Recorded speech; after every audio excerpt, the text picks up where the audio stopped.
Hi, quick introduction. My name's Christina Covello. I've been in the food industry for the last 10 years. For the last couple years, I've been living in Europe, most recently in Ireland, working at a 100-acre organic farm and cooking school named Ballymaloo. And I'm super passionate about sustainable local food and the fact that everyone should have the ability to cook and nourish themselves both physically, and I believe that cooking for yourself nourishes much more than just your physical body. So let's get right into it. We are today cooking a carrot cumin soup. It's great for this time of year. As the seasons change, we get more into root veg. This soup is super simple, but also really flavorful, which is, to me, the best combination. We have just a couple things to prep, and then we will potentially get to the glazed apples. I know we got a bit of a late start, but you guys all have the recipes and my email address is provided, so feel free to reach out if you have any questions. All right, so we are going to start with prepping our carrots for the carrot cumin soup. So we are going to do a simple chop on the carrots. One thing that's great about soups is that it's very forgiving with the prep. Okay, great. I'm just making sure people can say, they're saying they can hear me and see me. Great. Really simple. I got bag carrots. It's really nice if you get carrots that have tops on them. You can save the tops and make a simple pesto with it, much like how you make a basil pesto. So I'm just going to do a simple chop on this. So just kind of going right down the line, moving up the carrot as I chop. We're doing pieces like this size. When you're cooking anything, the important thing to remember is that you want things to be as uniform size as possible, because that will make sure that you're cooking all the food thoroughly at the same temperature, so you don't have smaller pieces that are cooking really fast and larger pieces that are taking forever. I know we've all done that. I've done that with potatoes, and then I'm absolutely devastated when like half are burned, half aren't cooked. One thing that I like to do, especially when prepping ingredients, is I keep a bowl for waste, especially like carrot tops and other little things like that. And especially with root veg, it's nice to keep that and then eventually make a stock from that leftover veg. So you have carrot tops, you'll have onion bits. I like to, if I have chicken, I like to save bones in the freezer, and then I make my own chicken stock. Really saving little bits of vegetables is a great way to reduce your waste. So we have some carrots. I chose the red bliss potatoes, kind of just what they had in stock at supermarkets, at the supermarket I go to. So the thing to remember always when you're cutting something circular is that you want to make it flat. So I cut it straight down the middle and then lay one end, the flat side down. And I'm sure we've seen chefs cutting like this a million times. And what you like to think of in your mind is just a little claw. So your fingertips go under, and the tip and the flat part of your finger actually guides the knife down, so you don't have to worry that you're going to cut yourself. And that's kind of a tip for one, cutting things faster, but also making sure that your fingers are protected. So I'm doing like a little small chop on the potatoes. You can do a rough chop. This is what in the industry we like to call rustic, which really just means not super refined, just kind of whatever we want. We're gonna chop the potatoes. I'm not gonna I have some already prepped just for time's sake, but if you are cooking along at home, you want a cup of each of this veg. We're gonna move on to the onions. So onions are a huge thing that people want to know how to cut. So again, like we said earlier, anything that's circular, you cut down the middle so it can lay flat, and just peel off 1 or 2 layers depending on your onion. Again, I like to keep the prep bowl because 1, it's good to keep an easy and clean station, and 2, even onion skin you can save for stock. So we're gonna go right down with our little claw like I showed earlier, and don't cut all the way back to the back of the onion, just kind of cut 3/4 of the way back so that the pieces stay together, but you have a nice even chop. Yeah, sorry, thanks to Carly. I wasn't able to log in on my phone, so this is the best we're gonna do for now. And then what I like to do is, with a flat hand, lay it on top and take the knife all the way through. And again, not going straight back, leaving about 3/4 of the way back. And then the onion's already coming apart. Again, with my little claw, I just cut all the way down. And that's gonna give you a really nice chop. So you don't have to go back in and re-chop the onion. That's always really frustrating. And like, we already have enough to cry about in 2020. Let's not be crying over cutting our onions. So we have our onion prepped as well. And I don't know if anyone's cooking along. If you are, chat to us. But I also got a Delicata Squash, which is seasonal right now. And again, like we said before, everything that's circular, you want to cut so it has a flat side, and so that it's easier to handle. Delicata Squash is awesome during this time of year because you don't have to take the skin off. So a lot of squash, you have to take the skin off or roast it so the skin can come off easily because it's so hard. The Delicata Squash, you can roast as is, and even save these little seeds that are on the inside. They're great for roasting. You can put them in a salad. You can roast them and then add them to a pesto.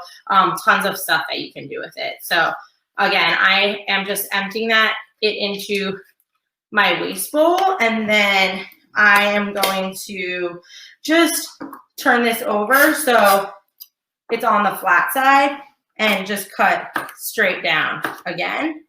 Now this was this is optional. You don't have to add this to your carrot soup, but it gives a nice depth of flavor and adds to the color. Plus it is seasonal as well this time of year. So, okay. So now that our vegetables are prepped, we are going to start by roasting our cumin seeds. So cumin is super flavorful, especially when you have the whole seed. Like any spice, if you grind it yourself, it's going to be a lot more flavorful than the dried spice that you'll get pre-packaged. So if you do have the opportunity, not all spices come in full seed form. So cumin is one of the ones that you can find somewhat easily. So bear with us, guys. Usually I have a tripod, but that wasn't working today. So Carly's going to have to kind of take you with me, and it's going to be a little bit Blair Witch Project style. So I'm just putting the cumin seed into a pan, kind of just like this, and I'm going to do a somewhat moderate heat. We're just going to toast the seeds, and if you're cooking along, you'll be able to smell the seeds when they start cooking. They'll start releasing a fragrance. They'll also start getting brown and toasted.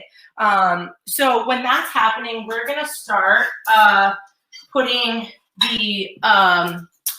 the butter into our pot to start cooking the vegetables for the soup. So it calls for half a stick of butter.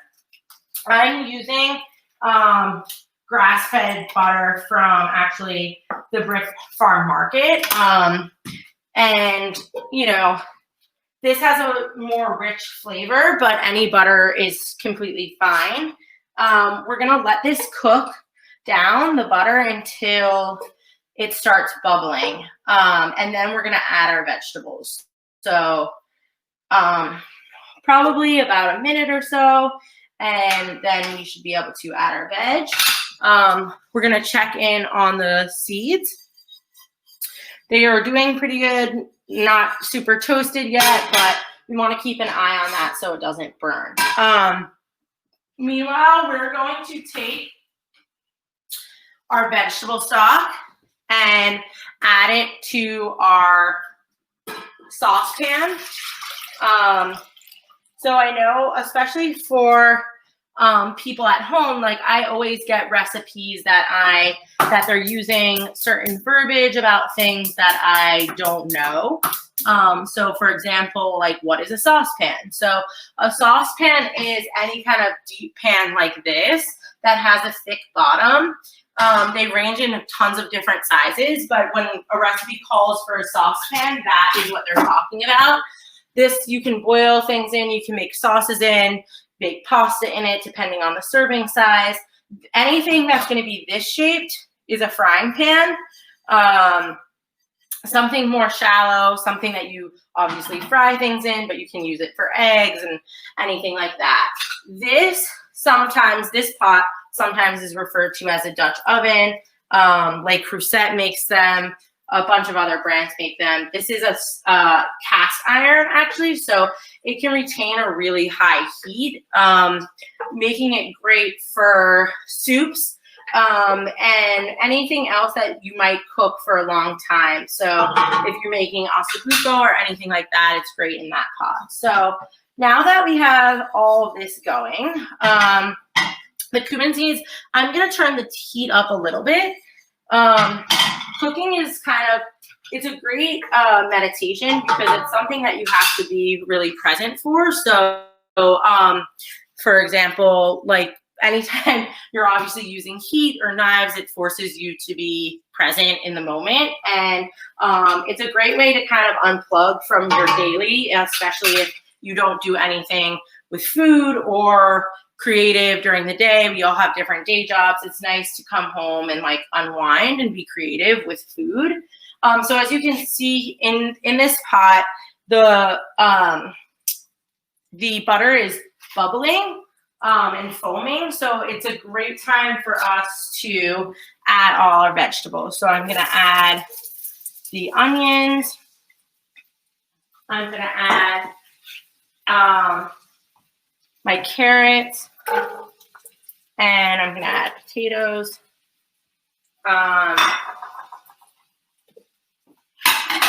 And what else? I'm going to add some of our squash, maybe a couple more carrots that I prepped, and I'm going to give this a stir. And kind of let all of that simmer down. And just quickly, I'm going to add some salt.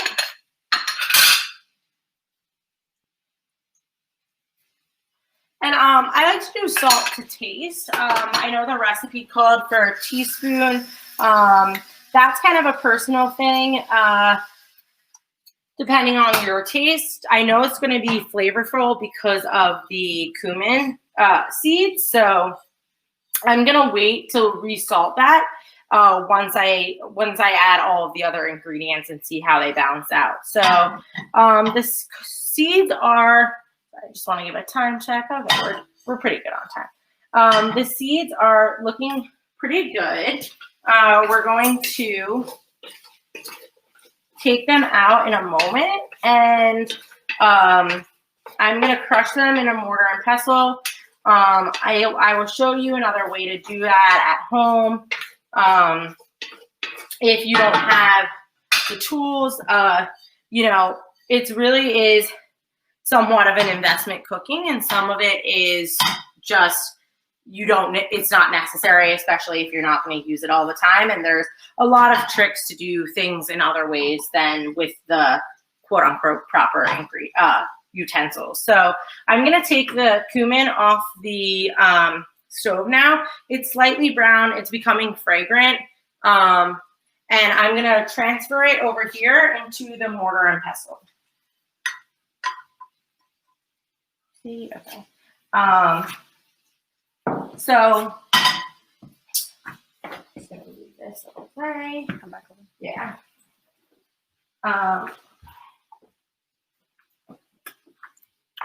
right. How are we doing? Can everyone still hear and see me? I know we were off to a rocky start. All right. So with the mortar and pestle, I am going to just take this and grind these seeds.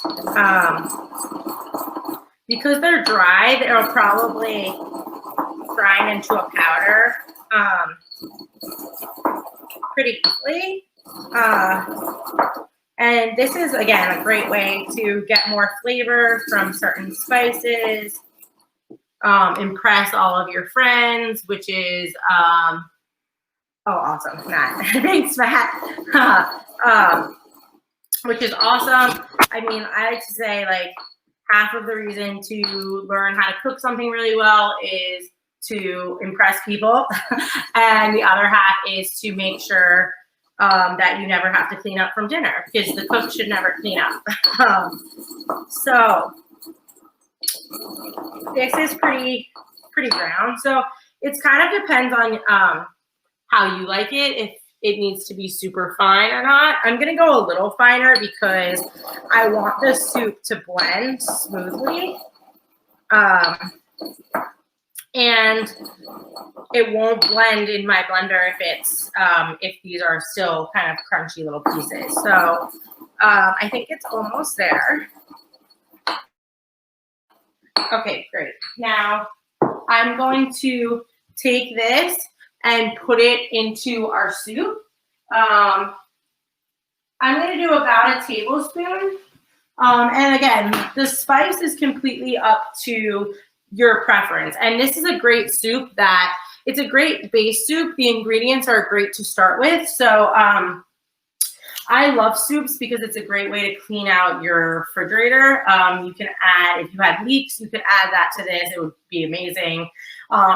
You could add kale, you could add spinach, and that would be a great addition to this soup, especially now as we kind of transition into soup weather.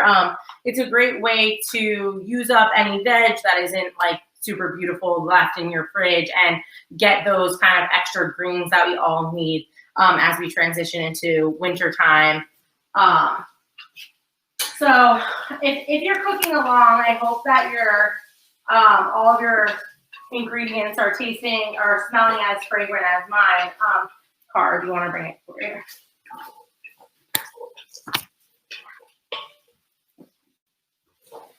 Okay, so as you can see, the veg is kind of all cooking together quite nicely.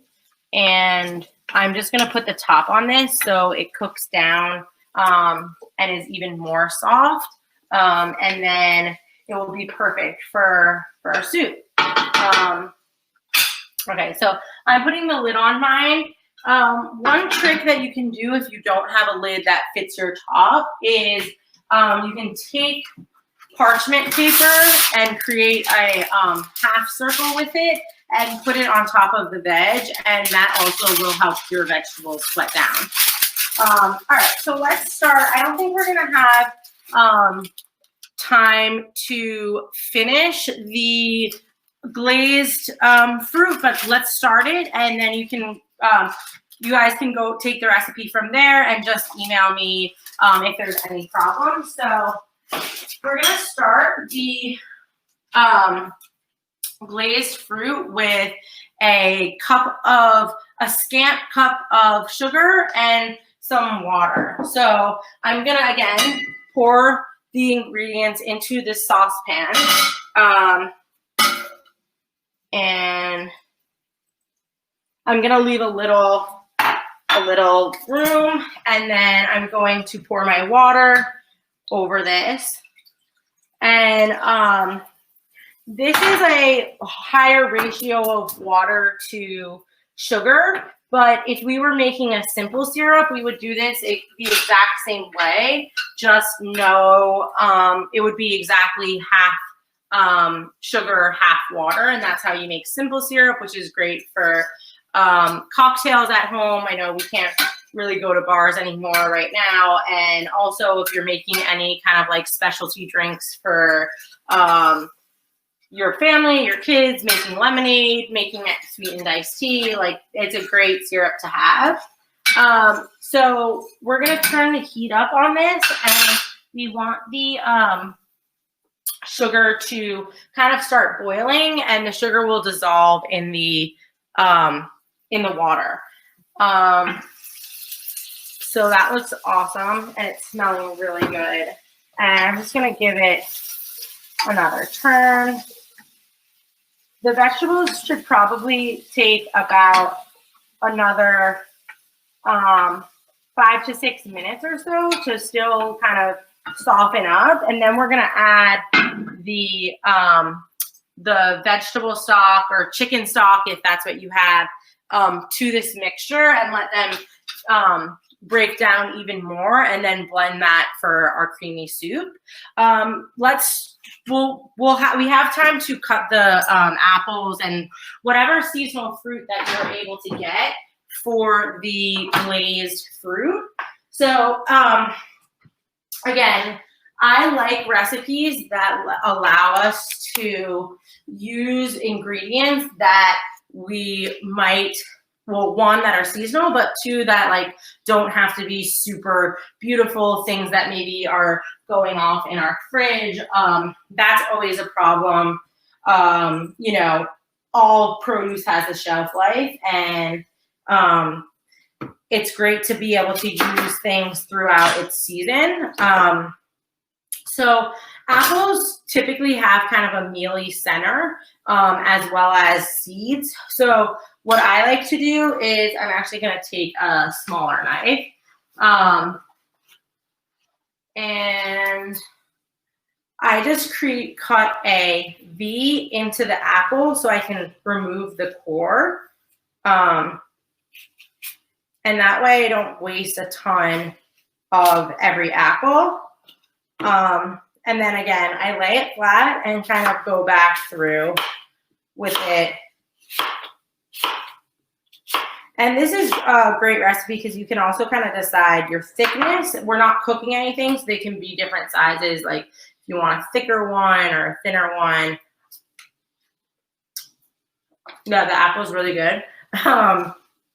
You know, and this is a great time of year for apples around here. You can get seasonal apples, tons of varieties, tons of different styles. Really nice to cook with. And there's both sweet and savory recipes for it. So this one, you can also use pears. I got pears as well.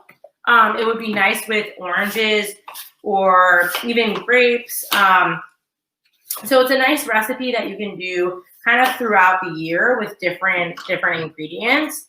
So here's our apple. I prepped some fruit before as well. The best way to keep apples or anything that browns from oxidizing really quickly is to add lemon. So I prepped out this maybe 2 hours ago, and it's still super white. So I just added half a lemon to this water, the juice of half a lemon to this water, and it's kind of kept it nice for the last hour or so. So that's also a good way if you want to kind of get ahead of the curve. If you're having a party or doing anything like that, you can prep things and add lemon to it, and you should be good. Okay, guys, so unfortunately we are coming close to an end. I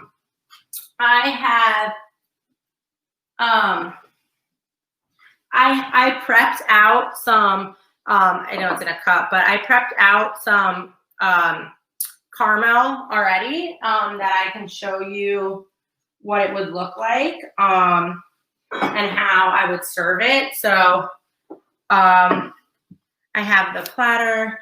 I would dip just one end and kind of set it up like that. And yeah, it's super easy to prep.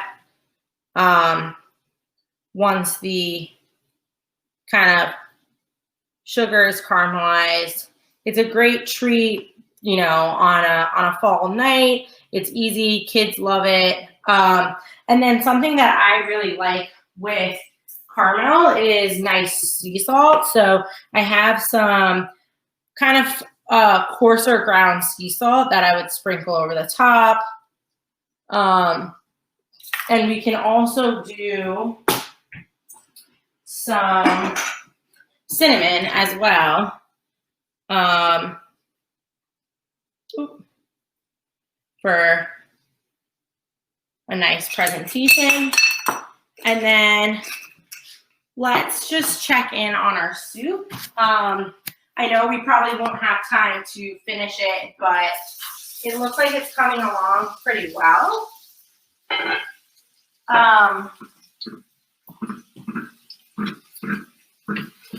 Just give it a stir. Don't worry about it. So I still have probably a couple more minutes on my vegetables before I add the chicken stock, but I will add the stock when the vegetables are softer and then cook it for a bit and then put it into my blender and then serve it. So I actually was able to prep out some soup before we started. So I'm gonna do a show of how I would plate the soup, even though we didn't get to finish it together.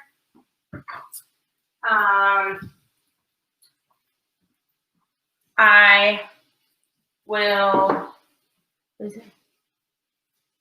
Oh, sorry, it's not grass. So I have a soup bowl, and this is the soup that I already made in preparation for the class, just in case we didn't have time to finish. So I would do a pour of that. So this, my soup, because of the potatoes I used, turned out pretty creamy. If it's not to your consistency that you would like, you could add milk before you blend it to make it a little more creamy. And I have pesto, arugula pesto, that I am going to do a little drizzle on top with. And then I'm going to do a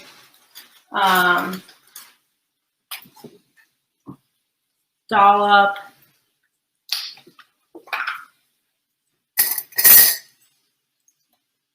of yogurt and some cilantro.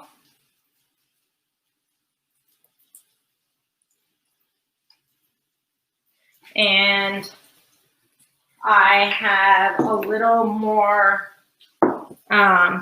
cumin seed on top, and maybe just a little sprinkle of olive oil.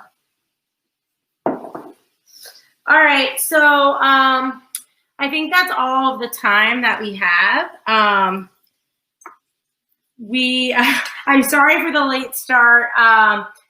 We are the first kind of night of demo, so thank you for putting up with our technical difficulties, and please do send the survey that Matt was talking about in the comments, and please feel free to email or reach out to me with any questions.